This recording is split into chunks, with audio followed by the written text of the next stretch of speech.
Peter Pace was born in Brooklyn, New York, and grew up in Teaneck, New Jersey, the third of 4 children. His father, an Italian immigrant, worked 2 and sometimes 3 jobs to provide for his family. Pete entered the U.S. Naval Academy as a member of the class of 1967, 2 classes behind his older brother, Sam. At the Academy, he fit seamlessly into a leadership role. The lucky bag noted Pete's strong concern with professionalism would ensure him a successful future in whatever service he chooses. Pete chose the Marines. As a second lieutenant, Pete headed for Vietnam, where he was assigned to Golf Company, 2nd Battalion, 5th Marines, 1st Marine Division, as a platoon leader. In February 1968, Golf 25 engaged in ferocious combat, repelling the enemy during the Tet Offensive. Golf 25 engaged in some of the most intense urban fighting in American military history in Hue City. In 1969, Pete served in a number of leadership billets at Marine Barracks, Washington, D.C. He was promoted to captain in 1971 and soon thereafter married Lynn in the Naval Academy Chapel.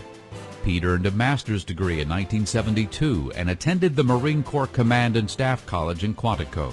He graduated from the National War College in 1986. After key assignments on the Combined Joint Staff in Seoul, Korea, and the Marine Barracks in Washington, Pete was advanced to Brigadier General in 1992 and assigned as President, Marine Corps University, and Commanding General, Marine Corps Schools. He served in key leadership roles in Somalia and was promoted to Major General in 1994 when he was assigned as Deputy Commander and Chief of Staff, U.S. Forces, Japan. As a Lieutenant General in 1996, he became Director for Operations, Joint Staff.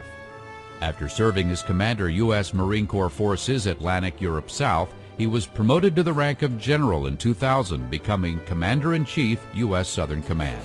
He served as Vice Chairman of the Joint Chiefs of Staff for 4 years and then as Chairman from October 2005 to October 2007, the first Marine to ever serve in either of these positions. As Chairman, Pete advised our nation's top leaders while focusing on the care of our wounded warriors and made taking care of our military families a priority. Though no longer in uniform, Pete continues to serve. He's a member of the Defense Policy Board, a senior advisor to a number of defense-related companies, and he serves on several corporate boards. He's a long-standing director of the Marine Corps Law Enforcement Foundation, a charity that provides scholarship bonds to children of Marines or federal law enforcement personnel who were killed while serving our country. He is also the executive director of Wall Street Warfighters Foundation, a charity that provides training and job placement for disabled military veterans interested in careers in the financial industry. His many decorations include the Bronze Star with Combat V, Defense Distinguished Service Medal with 3 oak leaf clusters, Navy Commendation Medal with Combat V, and the Combat Action Ribbon. In retirement, just as in uniform, Pete continues to rely on the support and selfless service of his wife Lynn, son Peter, daughter Tiffany, and daughter-in-law Lindsay. Pete and Lynn have recently earned the title of doting grandparents. In 2008, President Bush awarded Pete the Presidential Medal of Freedom and recounted a special moment in General Pace's last day in uniform. General Pace took a quiet journey to the Vietnam Veterans Memorial and then found a spot where he placed his 4 stars that had adorned his uniform. Along with those stars, he attached notes addressed to the men who died under his first command some 4 decades ago. The note said, "These are yours, not mine. With love and respect, your platoon leader, Pete Pace." General Peter Pace, who showed true leadership in times of war and always put the interests of his men and women in uniform first.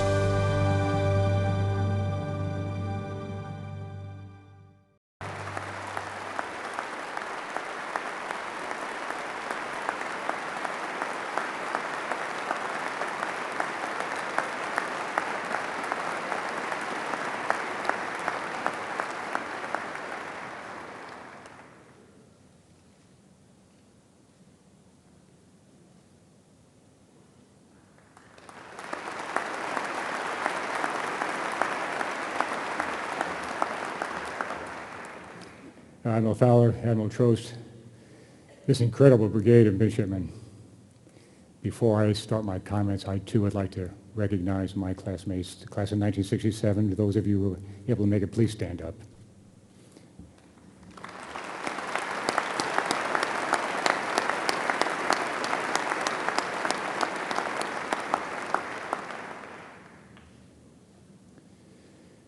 Anytime anyone receives an honor like this, it's important, it's demanded that you recognize that this journey has been made possible by so many others. Mentors and friends, those who carried you when you were too weak to carry yourself. I'm going to name a few people. I do not want it to sound like the Academy Awards. If you don't remember their names, please help me focus on why they're important to me. First, my mom and dad, who taught me to love this country. My brother Sim, class of 1965. While I was a second-class midshipman, he was wounded twice, and in the process earned the Silver Star Medal for valor. I love him as my brother. I respect him as a combat Marine. My roommates, Colonel Dave Vetter, Captain Bob Mushing, Commander Larry Morris, whose humor and friendship, like your roommates, carried me through days that I can only appreciate now, and I hope they recognize how much I do. This academy,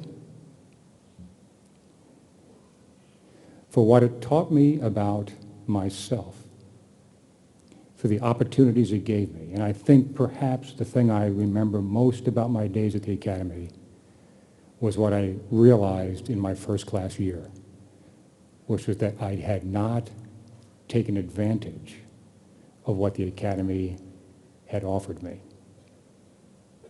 I thought the 2 in my QPR, the 2 point whatever it was, I thought the 2 was permanent, and I got to work on the things that came after the decimal point.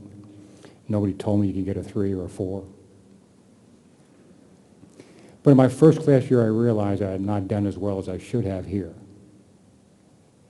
And it was because of that that I promised myself, whatever I did next, I would do to the best of my ability. That took me into the United States Marine Corps.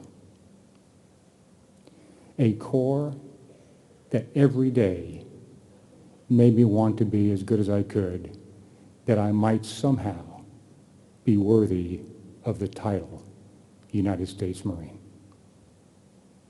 And that led me to Vietnam in names that are mine and histories.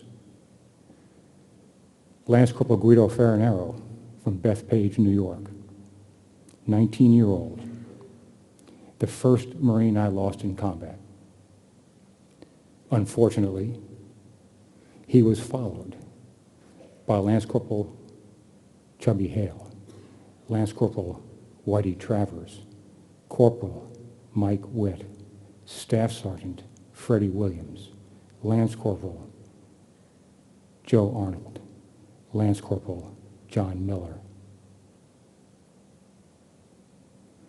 I went through 13 months of combat as a second lieutenant, not a scratch.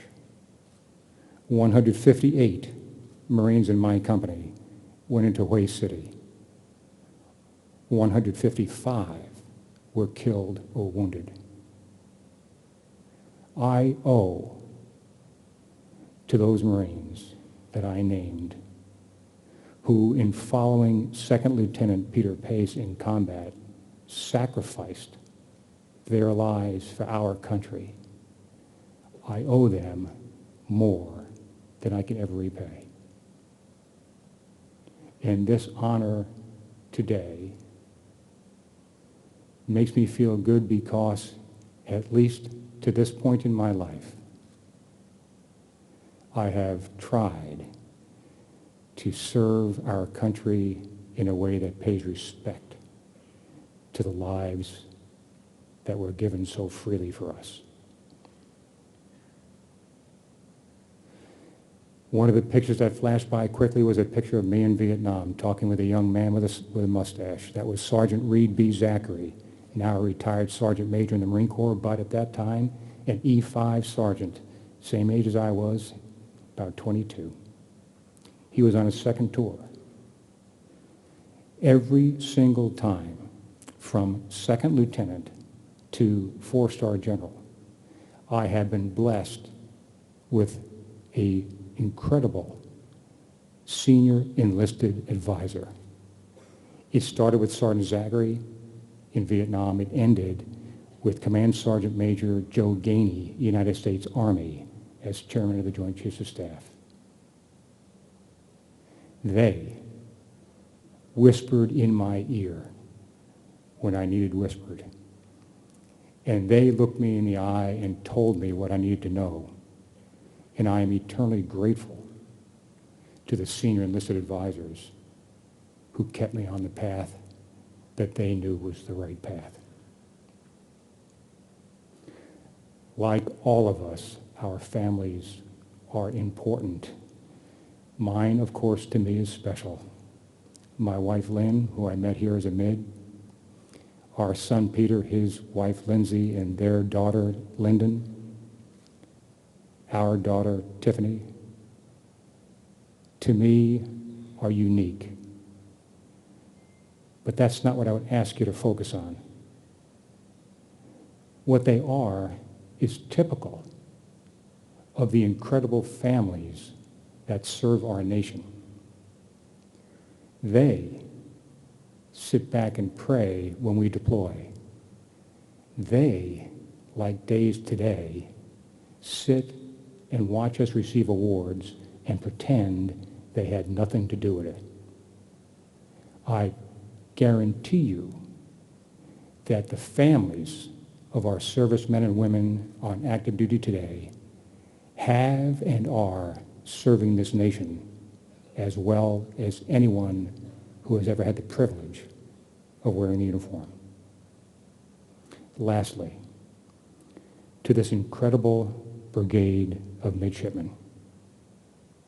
Since I graduated almost 42 years ago, some 40,000 plus or minus of your predecessors have graduated and taken up their positions as leaders in our armed forces. Today, our nation is at war. You volunteered to come here knowing that. All of us in this nation, thank you. We need you. We need each and every one of you as leaders to help carry us through this most difficult time and to ensure that your children and your grandchildren have the opportunity to live in the same United States of America that I grew up in and that you grew up in. Those of us on this stage right now would trade places with you in a heartbeat to have the opportunity to once again serve this nation in uniform. Thank you for being willing to do that. Thank you for what you're about to do for your country. God bless you.